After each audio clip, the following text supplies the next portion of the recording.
तो दोस्तों आज हम फिर से आपके लिए लेकर आए देश और दुनिया की सभी ताजा बड़ी खबरें फटाफट एक एक कर विस्तार से आज आपको बताएंगे। तो वीडियो को अंत तक जरूर देखें दोस्तों। वीडियो बनाने में हमें काफी मेहनत लगी है, तो वीडियो को डिसलाइक कर दे। जी हाँ दोस्तों, पहली खबर आपको हम बताएंगे कि यति नरसिंहानंद ने किया बड़ा ऐलान, 17 जून को कुरान लेकर जाएगा जामा मस्जिद। बोले नुपुर शर्मा ने गलत नहीं कहा, साबुत कर दूंगा। तो वहीं आपको बताएंगे दोस्तों की पश्चिम बंगाल के मुख्यमंत्री ममता बनर्जी ने बीजेपी पर बोला बड़ा हमला, कहा आपको मूर्ख बनाना बंद करे भाजपा।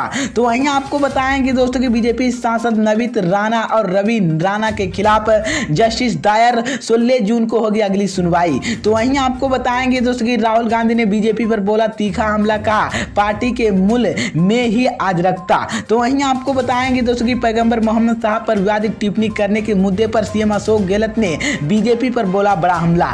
तो दोस्तों सभी खबरों की जानकारी एक एक कर विस्तार से बताएंगे दोस्तों। इससे पहले आपसे एक छोटी सी रिक्वेस्ट करेंगे दोस्तों, अगर आपको भी लगता है कि देश में होने वाले तमाम चुनाव ईवीएम से ना होकर बैलेट पेपर से होना चाहिए, अगर आप भी मेरे बात का समर्थन करते हैं तो आप इस वीडियो को लाइक करके चैनल को सब्सक्राइब जरूर कर लीजिए और साथ में बेल आइकन भी प्रेस कर लीजिए और वीडियो को ज्यादा से ज्यादा शेयर कीजिए। इसी बीच पर दोस्तों अगली खबर की औरतों की मैं आपको बताएं कि यति नरसिंहानंद ने किया बड़ा ऐलान, 17 जून को कुरान लेकर जाएगा जामा मस्जिद। बोले नुपुर शर्मा ने गलत नहीं किया, साबुत कर दूंगा। जी हाँ दोस्तों, आपको बता दें ये बड़ी खबर सामने निकल कर आई दोस्तों की नुपुर शर्मा के पैगंबर मोहम्मद कथित आपत्तिजनक टिप्पणी के मामले के विवाद बढ़ता ही जा रहा है। बीजेपी ने नुपुर शर्मा को अपनी पार्टी से निकाल दिया, लेकिन अंतर्राष्ट्रीय किरकिरी भी हो गई है, सरकार के विदेशों सफाई भी देने पड़ी है। लेकिन अब विवादों रहने वाले यति नरसिंहानंद नुपुर शर्मा के समर्थन में उतर गए हैं। इसी को लेकर मैं आपको दशना देवी मंदिर के पाठीधीत और 5 जून के लिए अखाड़े और कहा कि यति नरसिंहानंद ने जाएगा, ऐलान कर दिया कि वो 17 जून के जुमे की दिल्ली के जामा मस्जिद में जाएंगे। इसी बीच मैं आपको बता दें कि उन्होंने कहा है कि यति नरसिंहा ने गिरी एक कुछ गलत झूठ नहीं बोला और हम इस्लामिक किताबों की लिखी बातों को ही बोल रहे हैं, इस पर वो सारे काटने की धमकी देते ही है। इसी बीच तो ये बड़ी अपडेट आई दोस्तों। इसी बीच पर दोस्तों अगली खबर की औरतों की मैं आपको बताएंगे कि पश्चिम बंगाल के मुख्यमंत्री ममता बनर्जी ने बीजेपी पर बोला बड़ा हमला, कहा आपको मूर्ख बनाना बंद करे भाजपा। जी हाँ दोस्तों, आपको बता दूं ये बड़ी खबर सामने निकल कर आई दोस्तों की पश्चिम बंगाल के मुख्यमंत्री ममता बनर्जी ने बुधवार को अलीपुरा द्वारा कहा गया कि बीजेपी चुनाव से पहले बड़े बड़े वादा करती थी, लेकिन जिनका चुनाव समाप्त हो जाती है कहीं अता पता नहीं होता है। सीएम बोले कि बीजेपी चुनाव से पहले लोगों के मूर्ख बनाने के लिए अलग राज्य कल्याणकारी योजना का वादा करती थी, लेकिन ममता बनर्जी ने प्रधानमंत्री नरेंद्र मोदी पर निशाना साधते हुए कहा कि चाय बगानों अपने वादा किया था। वास्तव प्रधानमंत्री जी को कहा कि आदिवासी समुदायों के लिए चिंता कर। ममता बनर्जी ने कहा कि चुनाव खत्म होते ही आपके वादा और चिंताएं गायब हो जाती है, दिख रही कि अब समय आ गया आप लोगों की बेवकूफ बनाने बंद करे।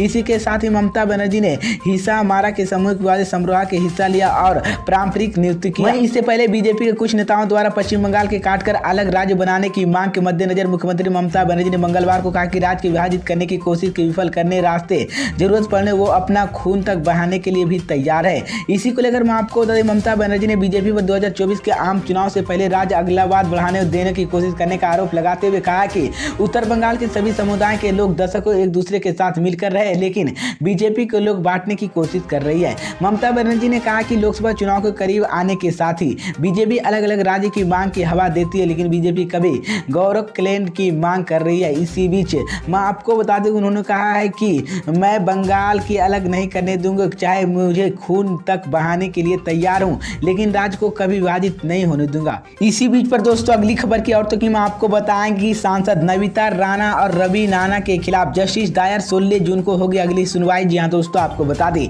ये बड़ी खबर सामने निकल कर आई दोस्तों का हनुमान चालीसा विवाद को लेकर सुर्खिया में आए सांसद नवीता राणा और रवि राणा के मामले की पुलिस ने जस्टिस दायर कर दी। अब इसी मामले का अगली सुनवाई 16 जून को होगी। दोनों बरेली कोर्ट के आज पेश होने था, लेकिन हालांकि कोर्ट ने आज उन्होंने व्यक्ति उपस्थित में छूट दे दी है।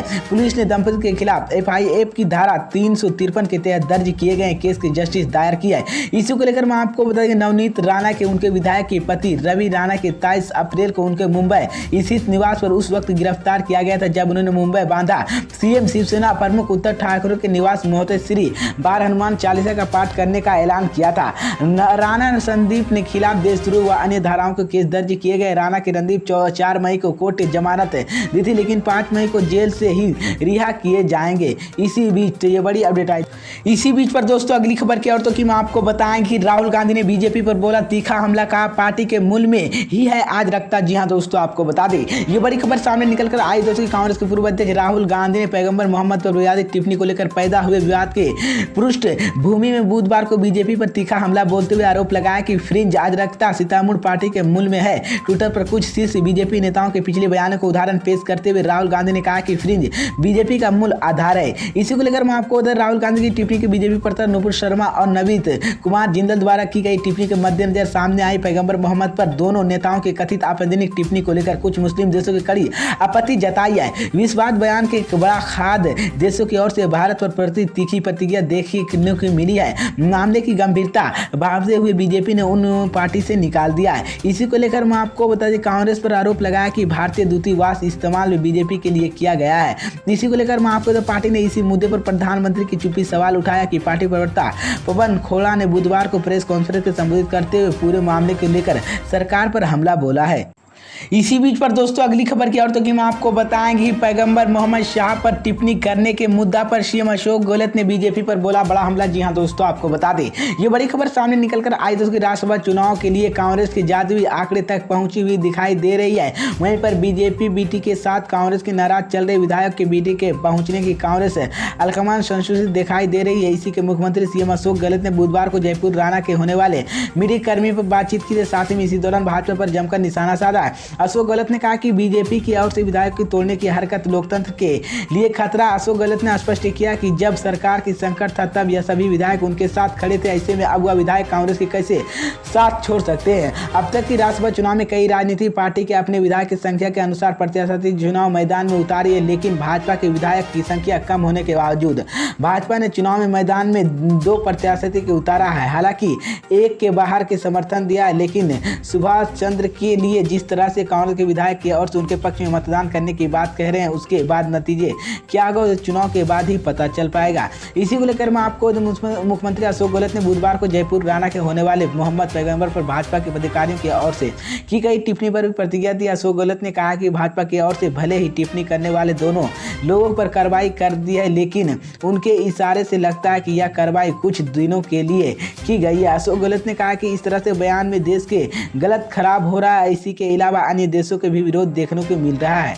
इसी बीच पर दोस्तों अगली खबर की औरतों की मैं आपको बताएंगे कि चचा शिवपाल को अखिलेश यादव ने दिया बड़ा झटका। जी हां दोस्तों आपको बता दें ये बड़ी खबर सामने निकलकर आई दोस्तों उत्तर प्रदेश में आजमगढ़ और रामपुर के लोकसभा सीटों पर उपचुनाव हो रहा है। आजमगढ़ में बीजेपी के समाजवादी पार्टी और बसपा के बीच टक्कर, जबकि रामपुर में बीजेपी का सीधा मुकाबला। सपा से ही इस उपचुनाव को लेकर सपा में अपने 40 स्टार प्रचारक लिस्ट जारी कर दी। सबसे खास बात यह है कि सपा विधायक और अखिलेश यादव के चचा शिवपाल यादव के नाम नहीं है। सपा ने आजमगढ़ और रामपुर सीट के लिए प्रचारकों की लिस्ट जारी की। इसी लिस्ट में पार्टी के संजय से मुलायम सिंह यादव समेत 40 स्टार प्रचारक के नाम शामिल, लेकिन अखिलेश यादव के चचा शिवपाल यादव के नाम प्रचारक लिस्ट में नहीं है। इसी को लेकर मैं आपको विधानसभा चुनाव के परिणाम आने के बाद से ही चचा भतीजे के बीच मुठमटा की बात सामने आई है कि उसके बाद ही कई मौके पर दोनों को एक दूसरे के खुलकर निशाना साधे। बीते दिन शिवपाल यादव ने विधानसभा में सपा विधायक के बीच बैठने को लेकर भी आपत्ति जताते हुए विधानसभा अध्यक्ष के पत्र लिखा है। इसी बीच तो ये बड़ी अपडेट आई दोस्तों।